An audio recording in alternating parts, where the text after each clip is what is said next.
Hi, my name is Mark Simon, and I'm an emergency physician at FMH.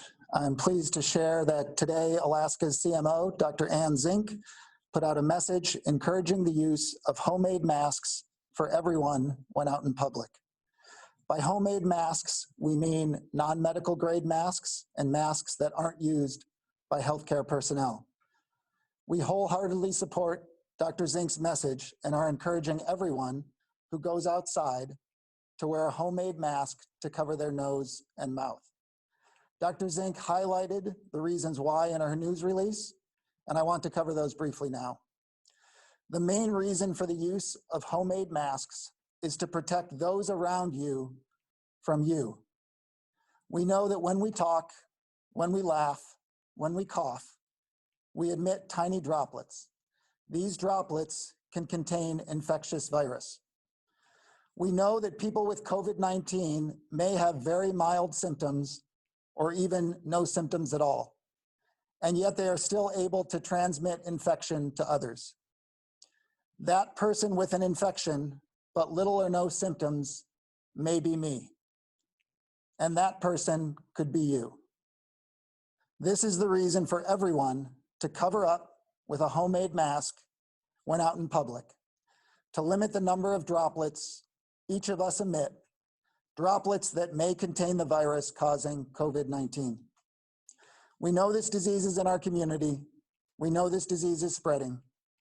Public use of a homemade mask is one more step we can all take to limit our role in spreading COVID-19 in our community. Another benefit of wearing a homemade mask, other than decreasing droplet spread, is that it may help all of us keep our hands away from our face. Anything that helps keep our hands away from our face is a good thing. A couple things to keep in mind when thinking about masks. Wearing a homemade mask is not a cure-all. Shelter in place is the single most effective strategy we have to limit the spread of COVID-19. I want to repeat that.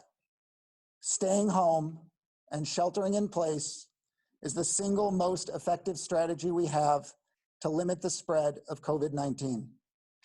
Wearing a homemade mask does not give me or you or anyone else license to ignore shelter in place. It does not give us license to disregard social distancing. The use of a homemade mask when out in public is an added strategy to help limit the transmission of disease in those circumstances where someone has to be outside the home. So please remember, everyone, shelter in place. If you do not have to leave the house, if you do have to leave the house, practice strict social distancing, a minimum of 6 feet apart, practice impeccable hand and face hygiene, and please wear a homemade mask. Thank you.